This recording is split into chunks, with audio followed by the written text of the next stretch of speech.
Hello, everyone. You know, racial profiling is a very serious and controversial issue, calling into question the rationality of our fears, balanced with the unfairness and unethicality of stereotyping others. Americans as a nation tend to overreact to perceived threats, or national tragedies, or scapegoats to economic or national security, or people who practice a lifestyle that goes against their religious upbringing. I'm not judging. People are naturally afraid of terrorists like Al-Qaeda, or catching the gayness, or illegal immigrants, or the Jews. I'm afraid of monkeys gaining sentience or becoming carriers of a global outbreak of rage virus. And the gayness. And take it from me, many of those fears are just plain stupid and irrational. For instance, I myself was a victim of profiling for many years, feared and ostracized by my peers at school because I also belonged to a group of people well known for being dangerous psychopathic cultists who practice blood sacrifice and satanic rituals, a rotten core festering in the heart of religious conservative America. Nerds!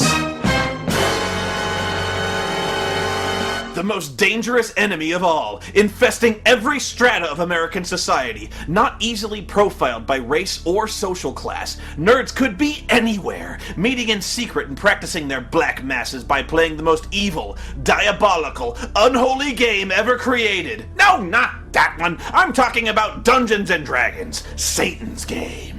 I used to play it all the time at lunch in high school, and the big rumor floating around about me was that I was a Satanist. And when most of my game books had demons on the cover and I was playing with magic cards that had pentagrams on them, well, it didn't really help my case. At one point I actually got suspended for gambling and they threatened to expel me if I ever brought my D&D books again, so me and the rest of the group had to play in secret.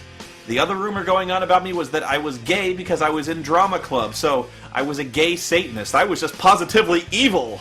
It was stupid. I mean, laughably stupid. The entire basis for the satanic cult fears was based on a wildly inflammatory and completely inaccurate media frenzy about the disappearance of a college student in 1979. It had nothing to do with Dungeons & Dragons whatsoever. The kid had run away from home and eventually committed suicide, and I promise you, it sure as hell wasn't over his half-elf ranger dying in the Temple of Elemental Evil. There were also a bunch of hilarious, religiously paranoid comic strips created by Jack Chick that portrayed role-playing games as gateways to the occult, witch covens, and deviant orgiastic practices.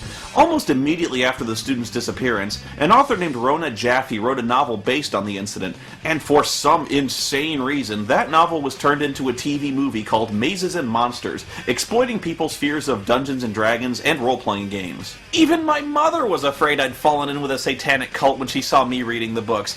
But then she met my friends that I gamed with and finally realized just how silly this whole thing really is. It's the same reason that Mazes and Monsters is one of the goofiest, least credible suspense movies ever made. And that's because people who play Dungeons and Dragons look like this! Just look at them! They're the least threatening people imaginable aside from Walmart greeters and the Snuggles Bear. They're just nerds! The most violent nerds ever get is when you disagree with them on who the best host of Mystery Science Theater was. They don't memorize scripture from the Satanic Bible, they memorize fucking Monty Python movies. And if you think these fears are old-fashioned, I got two words for you. Harry fucking Potter and fears he promotes witchcraft. How joyless and paranoid is your life if you're afraid of children and geeks armed with funny-shaped dice who still play with dolls? And all this media frenzy and paranoia finally culminated in the made-for-TV movie Mazes and Monsters, starring Tom Hanks in his first major leading role. The DVD artwork makes this movie look kick-ass, man. Even though this is a stock photo of Tom taken about 15 years after the movie was made, and, you know, there aren't actually any enormous labyrinths, evil castles, or dragons in this movie. Okay, I guess basically the whole cover's a lie. But come on! Occultism! D&D-style ritual murders! Evil nerds! Let's roll them bones and watch some Mazes and Monsters! Oh wait, sorry. No, this is the opening to Police Squad.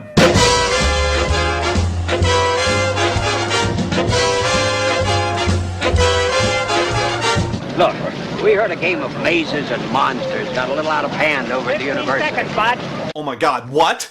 A Mazes and Monsters game got out of hand? Call the National Guard! Elevate the terror level! Mazes and Monsters? Right. You know how to play it? My kids play it. I know the game. Yeah, well, you know these damn kids with their hobbits and their rings of power. You think this Mazes and Monsters game got out of hand? You should have seen it when 3rd edition came out. At nights, can still smell the bodies in the streets. This is Bud Hayden, live from Pequod Caverns, where I'll be reporting on the apparent disappearance of a Grant University student, the victim of a seemingly innocent game, Mazes and Monsters. So explain to me how exactly a game victimizes and kidnaps a college student. No, never mind the rampant drug and alcohol abuse on college campuses. This game is on the loose, brainwashing and victimizing these poor, innocent, helpless 20-year-olds. Now, Mazes and Monsters is a fantasy role-playing game in which the players create an imaginary character. These characters are then plunged into a fantasy world of invented terrors. That's just our Greyhawk game on Saturdays. You want to see real terrors, you should join our Call of Cthulhu game on Wednesdays. The point of the game is to amass a fortune without being killed.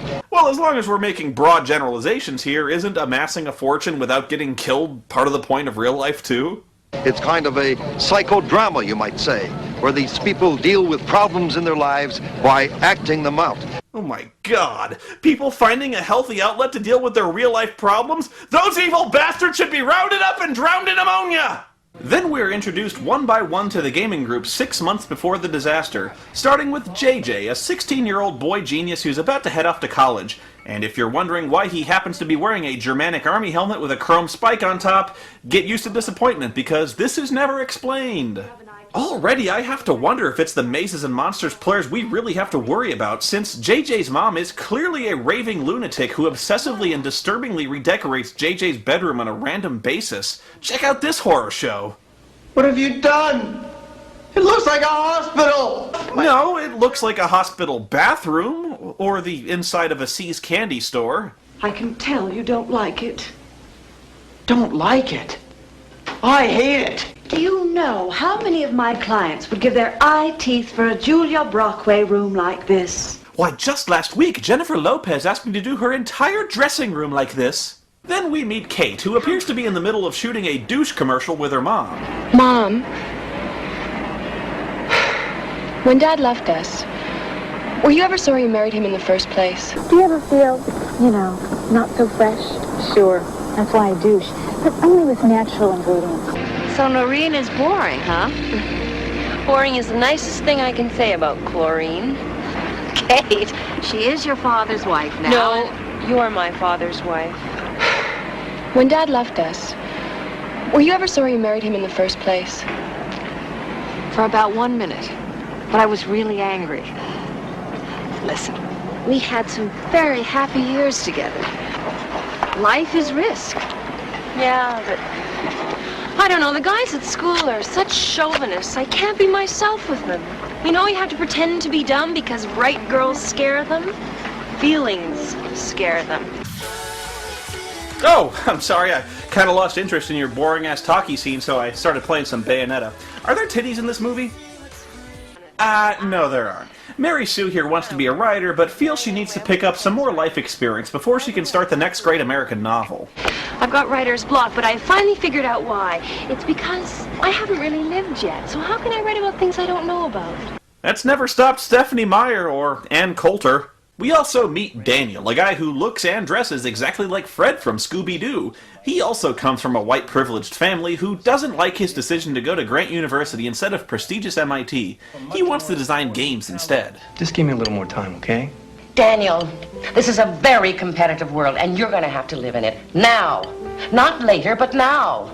Later, you're not going to be able to find a job. Later, they're going to want the computer expert from MIT, not a game player from that Grant University. And much later, the Indians and Chinese are going to radically underbid domestic companies for software contracts. So go to MIT now while you still can, because God knows by the year 2000 your computer science degree will be fucking useless, and you'll be stuck at home trapped forever in a hopeless fucking purgatory with a fucking blue robot reviewing shitty movies and horrible Final Fantasy games, and I can't stand it anymore! What the fuck is become of my life? I'm gonna burn this whole fucking place to the ground! Ah!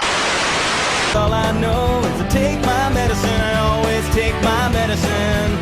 I feel fantastic, and I never felt as good as how I do right now, except for maybe when I... JJ meets up with Kate at Grant University, where they talk about how they need to find a fourth player for their gaming group. We've got to find a fourth player. Right, someone who doesn't flunk out or freak out. And yes, JJ is wearing an enormous and stupid cowboy hat. Really? Is that gonna be his character thing?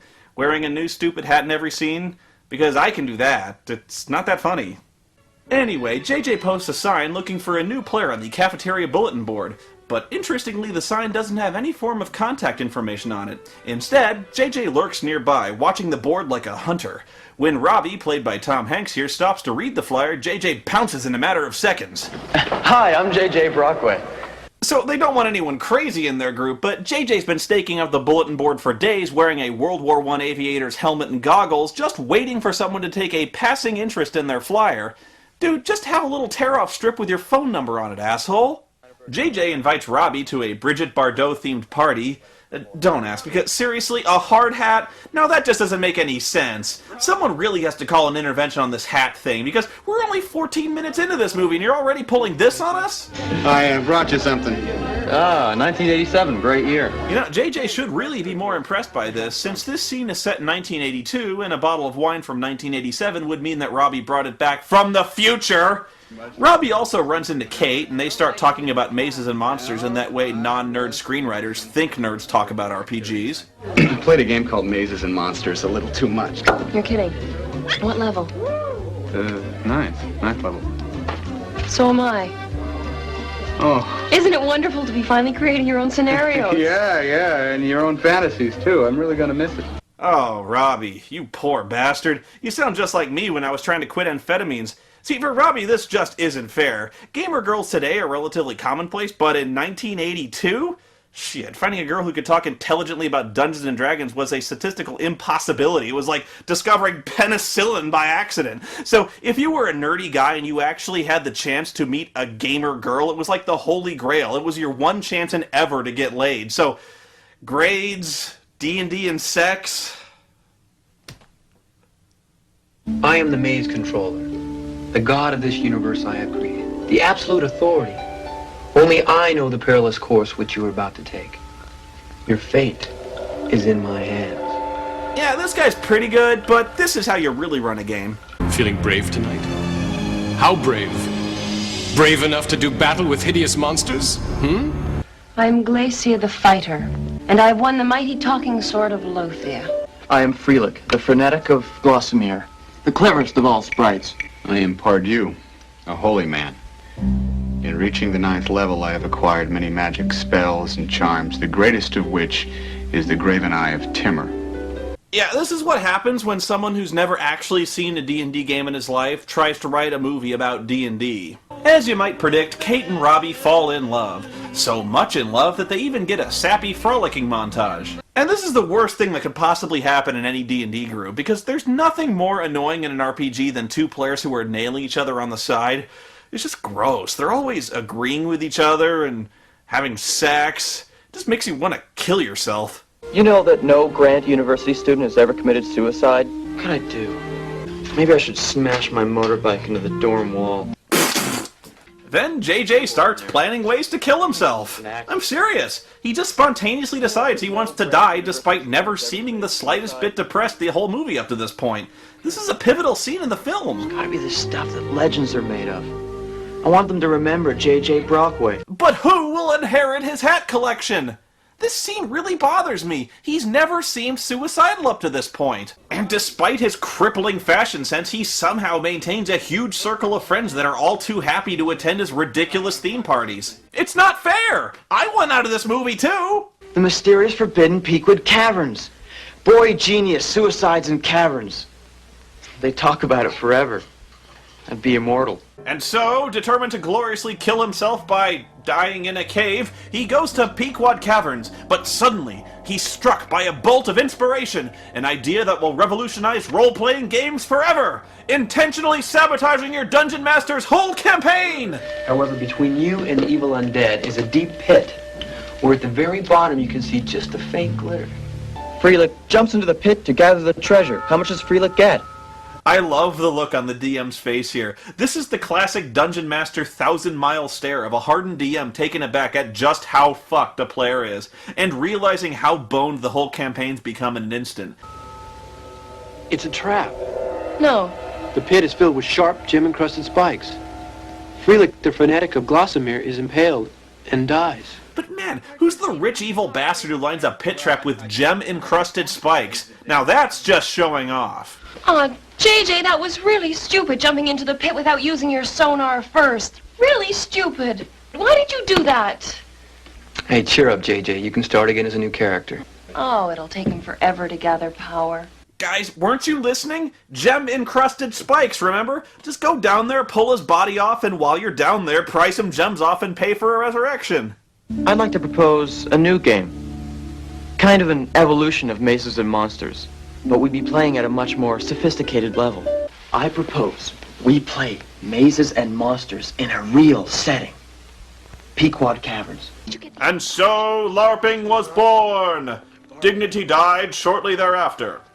You are entering the secret mazes of the evil Verations. His awesome wickedness is matched only by the greatness of his treasure. Shall ye enter? Aye!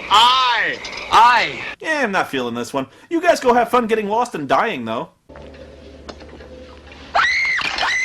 Ah! Turn undead! Turn undead! Be careful. Could be a trick. Some skeletons possess mystical powers. You have 2 questions. What do Jack's tattoos mean? No, stupid!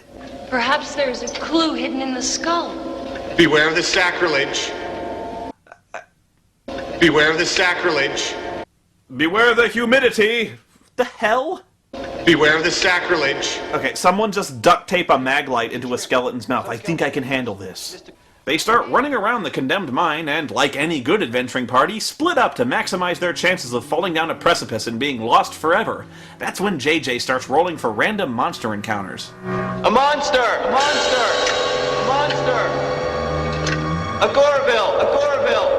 A Gorville! The fuck is that? The fuck is that? And then, without any foreshadowing or reason, Robbie sees the very same monster step out of the darkness to attack him.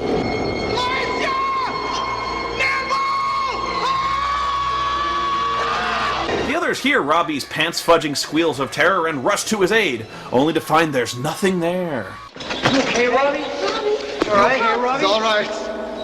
It is all right now. I have slain the Gorville. And lo, I have slain it without thy help, so verily I am bequeathed solo XPs. The most frightening monsters are the ones that exist in our minds. As if an eye had been blinked. As if some phantom force in the universe had made a move eons beyond our comprehension. There was no giant. There was nothing in the tunnel but the puzzled men of courage who suddenly found themselves alone with shadows and darkness. Anyway, as you might have gathered by now, Robbie has mentally gone bye-bye. Bless you all. For some reason, the trip into the cave and encounter with the skeleton from JJ's anatomy class has him completely wigged out and thinking he's actually Pardue the Holy Man. So much so that he starts having visions of a god named the Great Hall. When you are worthy, then you will come to the 2 towers and be one with the Great Hall. It's a great effect, too, putting the camera at the end of 36-inch drainage tubing. It's very godlike. Anyway, the Great Hall tells Pardue he has to live the life of a holy man, and if he ever wants to cast the high-level magic spells, that means a vow of celibacy. Look, if you've met somebody else or you don't want to go out with me anymore, then that's fine. But just don't lie to me and say that you love me, but you can't touch me. But I do love you. It's possible for me to love you without making love to you. Just like Lisa Marie Presley. Robbie even starts wearing his cleric robes all the time and eventually goes on his holy quest to the 2 towers to find the Great Hall. Only problem is he's nuttier than a payday bar and he doesn't really know where he's going, so once he gets to New York City, he gets completely lost. And it's here that I get a little bit confused as to the nature of Robbie's insanity. When he's at college, he's wearing his cleric robes, but when he goes to New York, he's wearing street clothes. But he still acts like Pardue when he's confronted by muggers and he tries to cast magic spells to ward them off. My spells, I got them in my life. I mean, either he's crazy or he's not. He thinks he's casting spells and starts mistaking muggers for Gorvilles, But he paid for a taxi to take him to New York City. He had to plan this out, or at least hit an ATM machine. And when he stabs the mugger with his knife, he conveniently remembers what a payphone is long enough to put a silver piece in and call for help. Warning, the following clip will completely ruin your ability to enjoy any Tom Hanks movie you'll ever see again. Robbie? Hey, I'm in New York. New York? Robbie, are you all right? What happened? Oh, no, I can't remember. Robbie, it's going to be all right. Where are you exactly? There's blood on my knife. Knife? What happened? And it's on my hands. I think I killed somebody. I know I killed somebody. Robbie, just tell me where you are. That's not funny, guys. Man, I've been there.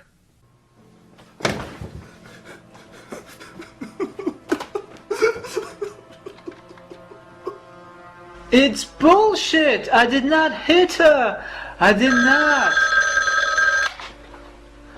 Hello? Ben, I need help! Oh, Spoony! There's blood on my gun blade, Ben! I think I killed somebody! I know I killed somebody! Gunblades? Oh, you're playing Final Fantasy VIII again, aren't you? I don't know! I can't remember!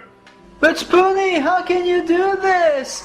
You're tearing me apart, Spoony! Robbie finds himself instinctively drawn to the subway system since it's the closest thing to a dungeon he can understand at this point, only far more dangerous with many, many more filthy, pea-smelling creatures, like this guy. I impart you, I am a holy man. I'm the King of France. Your Majesty, I have been on a very long quest. Can you tell me of the giant dragon? On my travels here, I heard him. Dragon, you say? Yes, the giant dragon, the one above. There he is. Okay, so he can't tell a subway train from a dragon. You know, there's a very real difference between crazy and stupid. Meanwhile, the group calls the police since Robbie's vanished and hasn't told anyone where he's gone to. Robbie a doper? No. Downers? No. No. Drink? Roofies, Quaaludes, Somas, the hashish, and predictably, the detective latches on to mazes and monsters right away as the probable cause for his disappearance. What do you guys think happened? One of the players Robbie played with got carried away and killed him. Well, that's kind of far out. Mazes and Monsters is a far-out game. Swords, poison, spells, battles, maiming, killing. Hey, it's all imagination. Is it? You sick, deluded bastards. I don't know how you gamers sleep at night. Anyway, the group comes clean about their cave LARPing, and that brings us back to the beginning of the movie. He makes it pretty clear from the beginning that this is a body recovery mission, since he doubts a nerd like Robbie could possibly survive in a cave for over a week. You want to know the truth? We don't have idea one where Robbie really is, and I don't know if we ever will. The only thing I know is that if he's in those caverns, he's dead. Look, I don't want to fill you with any false hope. He probably fell down a crevice, shattered his pelvis, and was gnawed to death by cave rats. I mean, he might have survived, but I'd be blowing sunshine up your ass if I told you I thought that was true. Worst case scenario, he got bitten by a bat and turned into a blood-drinking man-bat creature. It's happened before. The group searches Robbie's room and finds a map to the two towers, which they figure out must mean he's gone on a pilgrimage to the World Trade Center. Which I suppose makes this movie the second worst thing to ever happen to the building. So they go there and, sure enough, find Robbie, who's headed to the roof so he can jump off. Going to join the Great Hall. You can't. It's a trap. I have spells. I'm going to fly. You don't have enough points. I am the maze controller. This movie is bullshit! Clerics don't get the fly spell. That's clearly on the wizard spell list. I keep telling you, even a crazy role player would know these things. So they finally manage to talk him down and find Robbie a nice padded cell to sleep it off in for about 3 months. When they drive down to his house to check up on him, they find out that he's still in freaking Kooksville. Frelick! Aren't you dead? Didn't you die when you leaped into the pit? Hey, come on, Robbie, stop fooling around. It is you, Frelick. You have been restored to the living. Whoever did that is a great holy man. A greater holy man even than I. See, this is what happens when you let Scientologists treat the mentally ill. Oh, Glacia, nimble too.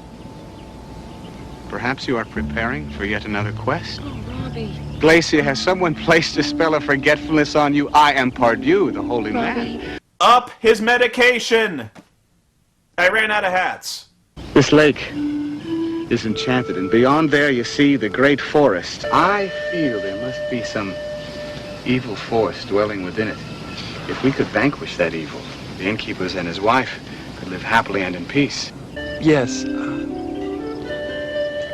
I am the maze controller. There is a Kingdom of the evil Verations, ruled by the wicked Ak-Oga. Within this forest lies terrible danger, but also a wondrous treasure. Shall ye enter? Aye.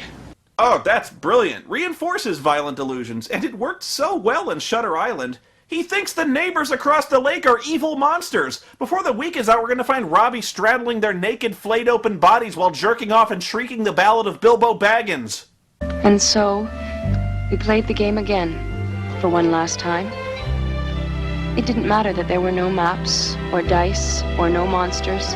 Yes, it fucking does matter. They're not real. This guy is insane. He stabbed people. I just don't get this movie. I mean, it even seems to make my argument for me, since it's clear that Robbie's problems run far deeper than a simple role-playing game. After all, if the game were the cause of all this madness, then the entire group would be a deranged, murderous cult. But instead, we find the rest of the group are all doing quite well in school, have bright career prospects, and are part of a large, friendly social circle. We should all be so lucky.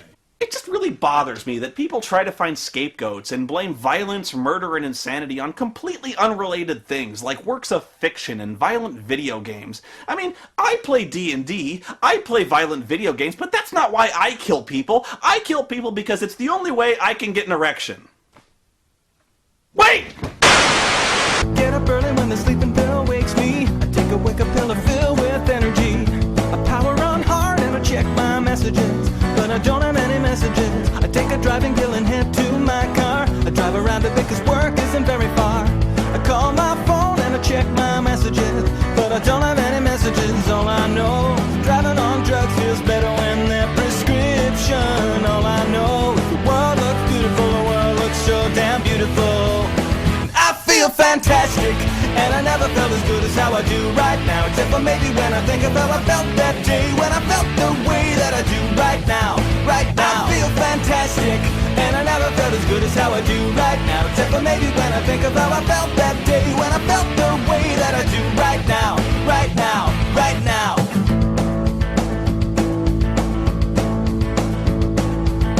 Work is anything but quiet these days. I try to mitigate my concentration haze. I can see the day unfold in front of me, so I take the stairs and hit the gym. The phone is ringing when I get to my desk. What was the stinging's now a sharp pain in my chest. So I take a calm and X and just chill. Freelick jumps into the pit to gather the treasure. How much does Freelick get? It's a trap.